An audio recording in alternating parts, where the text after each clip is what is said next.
gerektiyse bağışlar mıydın? Sevimden innemenden çekin yer midin? Erkimi dinlep sen kıssanma men bunu istemeyen. Sen bana gerektiyse bağışlar mıydın? Sevimden innemenden çekin yer midin?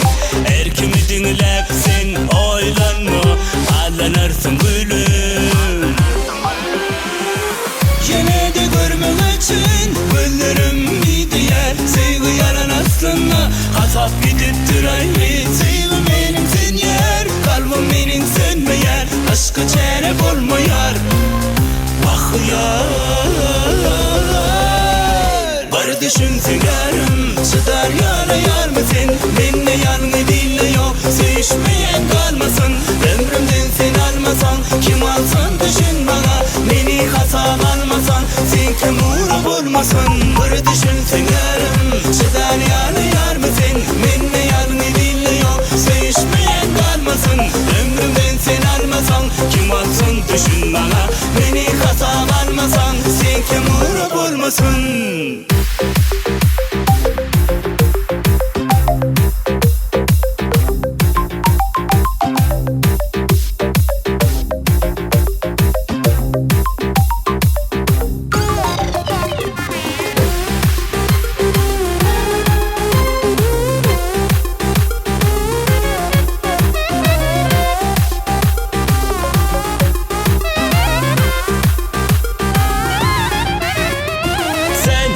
Gerektiyse bağışlar mıydın? Sevimden innemenden çekin yer midin? Erkimi dinlep sen oylanma ağlanırsın gülüm.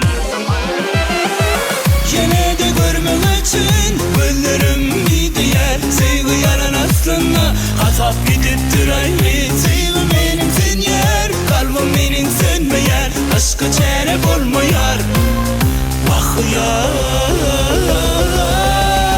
Var düşünsen yarım, çıdar yalayar mısın? Benimle yanı dinliyor, sevişmeyen kalmasın. Ömrümden sen almasan, kim alsın düşün bana. Beni hasap almasan, sen kim uğrap olmasın. Var düşünsen yarım, çıdar yalayar mısın? Benimle yanı dinliyor, sevişmeyen kalmasın. Ömrümden sen almasan, kim alsın düşün bana. Beni hasap almasan, sen kim uğrap olmasın.